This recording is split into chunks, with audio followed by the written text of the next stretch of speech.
Good morning, my dear students. All of you are welcome in this morning session of English literature. I am Dr. Naresh Agrawal going to represent a very beautiful essay. The name of the essay is The Spectator Club, written by Richard Steele. Sir Richard Steele was born in the year of 1672 in Dublin. Actually, the essay The Spectator Club was written by Joseph Addison, and Richard Steele gave an account of Mr. Spectator. All the essays in the periodical are supposed to be written by him. He was a member of club and the periodical was said to be run by the club. Students, इस ऐसे के अंदर एक बहुत ही अपनी society के high ranking position के personalities को रिफ्लेक्ट किया गया है, लेकिन ये सारे पर्सन असेंट्रिक हैं, सनकी होने के बावजूद भी अपनी अपनी पोजीशन सोसाइटी में बहुत ऊंची रखते हैं और उस प्रकार के समाज को रिप्रेजेंट करते हैं। तो आओ हम सब मिलकर के उन स्पेक्टेटर क्लब्स के मेंबर्स का स्टडी करते हैं। So here let me start the essay. The डॉयन of the Spectator club is Sir Roger de Coverley. The doyen of the Spectator Club was Sir Roger de Coverley. His grandfather was the inventor of the Coverley dance. Sir Roger's singular behavior, अनोखा व्यवहार, proceeded from the fact that he was never a slave to custom and fashion. बड़ा अनोखा व्यवहार उसका ये बताता है कि कभी वो किसी पर्टिकुलर फैशन आए गए किसी का गुलाम नहीं हुआ। अपनी मनमर्जी से उसने वस्त्र और अन्य चीज़ें पहनी, फैशन की जो उसको अच्छा लगा, लेकिन ट्रेंड का वो गुलाम नहीं हुआ। When he was in London he lived in Soho square. Soho square जगह का नाम है, जब लंदन में होता है तो उस जगह उसकी कोठी बिल्डिंग में रहता है। He was a chronic bachelor, छड़ा है बहुत, मतलब शुरुआत से छड़ा है। He was crossed in love by a perverse beautiful widow of the next county to him. ये एक इस प्रकार का छड़ा आदमी था और इसके पड़ोस की काउंटी में एक विधवा, बहुत सुंदर विधवा, वो विधवा थी, उससे इसने प्यार किया। उस विधवा ने भी इसको प्यार में क्रॉस कर दिया, रिजेक्ट कर दिया। For a year and A half after that he remained serious. 1.5 साल तक उसके बाद वो बहुत सीरियस रहा। Gradually he got over it. For this incident in his life made him careless of himself and his dress. He was a sincere gentleman and a great lover of mankind. He was 56 years of the age at this time. He was very much loved by everyone. All the young women profess love to him and the young men are glad of his company. He was A justice of the quorum. किसी भी society में, समाज में quorum पूरा करने के लिए वो एक ज़रूरी पर्सन माना जाता था कि मतलब ऐसी बहुत इम्पॉर्टेंट और अच्छी मीटिंग होंगी तो उसमें ये महोदय होंगे ही होंगे, और जिस मीटिंग में ये महोदय होंगे समझा जाएगा कि वो मीटिंग श्रेष्ठ स्तर की, उच्च स्तर की होगी, ऐसा माना जाता था। इसलिए जो वहाँ की वुमेन थी वो प्रोफेस करती थी कि वो उससे प्यार करती हैं। हर महिला बताती थी नहीं सर रॉजर डी कॉवरले को वो भी प्यार करती है, मैं भी करती हूँ, तो शेखियों की तरह से बताती थी। And young man are glad of his company. He was a justice of quorum. He once distinguished himself by explaining a passage in the game act.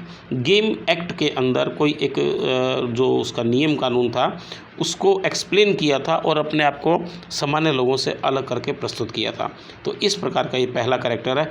दूसरा character the lawyer, member of Inner Temple. Next in importance to sir Roger de Coverley was again a bachelor.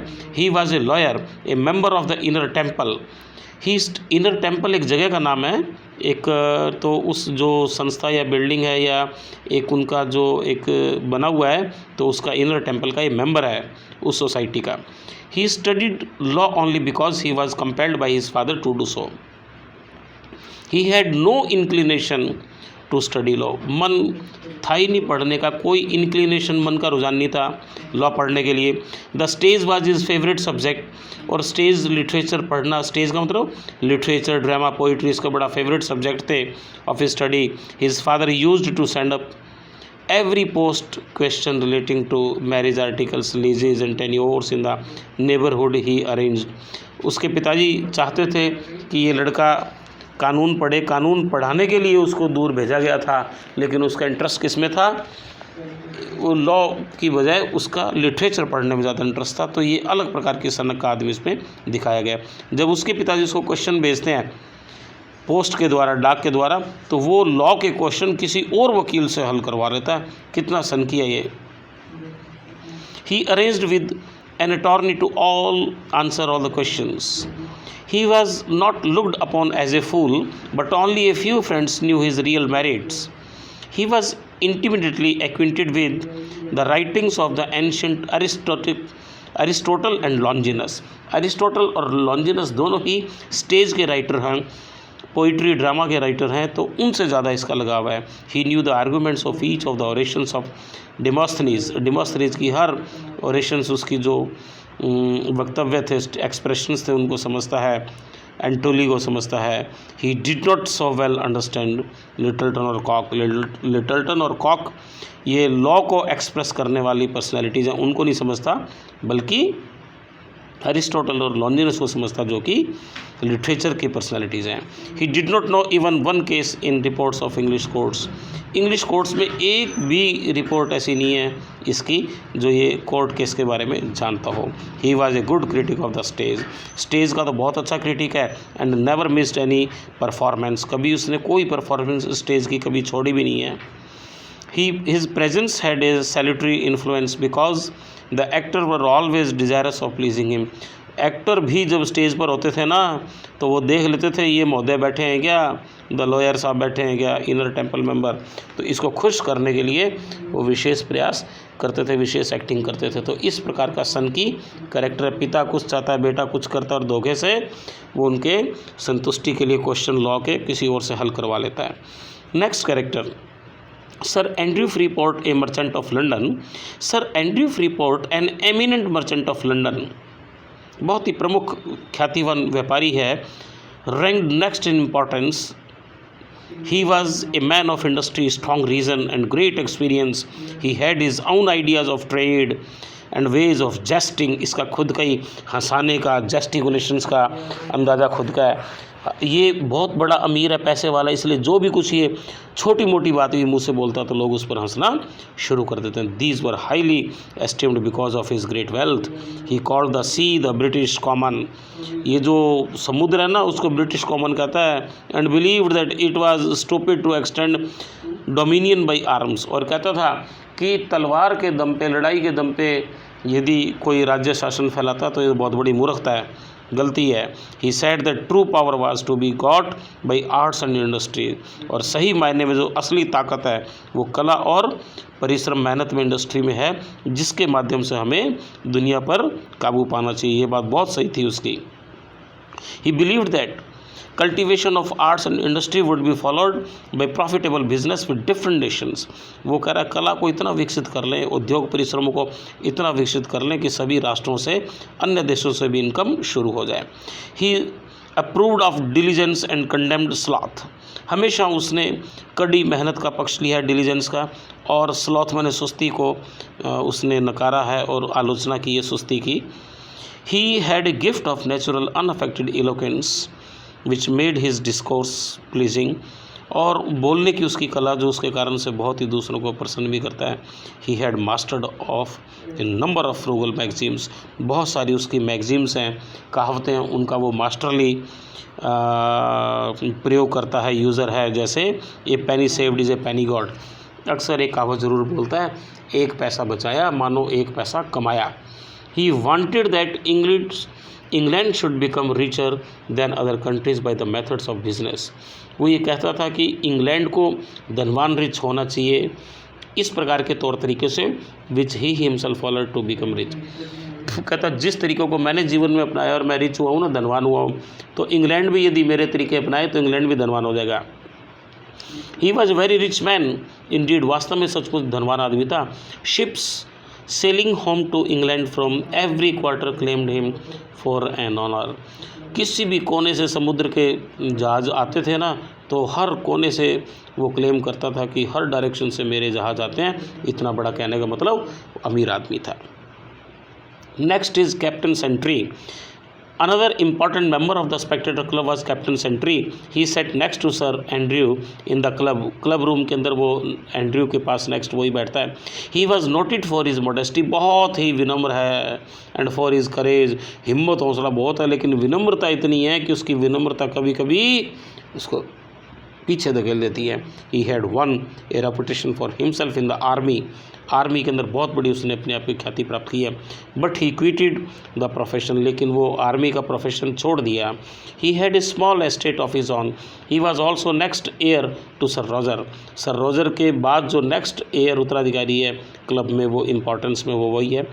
So he quitted the army, और army छोड़ दी। Further in the army merit was not recognised and importance carried the way. उसका ये कहना था, अनुभव था कि मिलिट्री के अंदर जो ढीठपना है ना, उसकी तो वैल्यू है ढीठ आदमी की, और मेरिट रिकॉग्नाइज नहीं की जाती, मेरिट को पहचाना नहीं जाता, योग्यता पीछे धरी रह जाती है। This however did not make him feel sour, इस बात से वो खट्टा भी नहीं हुआ। Strict integrity and regular behaviour could not win for him his commander's favour. उसका जो स्ट्रिक्ट अपने आप में रेगुलर बिहेवियर है, इंटीग्रिटी ऑफ उसकी लाइफ है, जीवन की स्टाइल है, उन कारणों से वो कमांडर की फेवर, अपने ऑफिसर की फेवर नहीं जीत पाया। Only those who were pushing and assertive without any sense of false modesty could hope to rise in the army. जो लोग बिना किसी दिखावे के, बिना किसी और के विनम्रता के रहते थे और ढीठपने से आगे निकल जाते थे, दूसरों को धक्का दे दुआ के, तो वो प्रोग्रेस कर लेते थे। His life in the army furnished him with many anecdotes, बहुत सारी कहावतें हैं जो उसने वहाँ सीखी, विच ही रिलेटेड इन प्लीजिंग में, बहुत ही खुश दिल से वो आजकल बताता है। He was neither haughty nor overbearing, ना तो वो बहुत ज़्यादा गर्म मिजाज का है, ना बहुत ही ज़्यादा ओवर बियरिंग है, नॉर क्रिंगिंग, ना ही बहुत वो दासों की तरह से किसी चीज़ को पीछा प्राप्त करने के लिए करता है।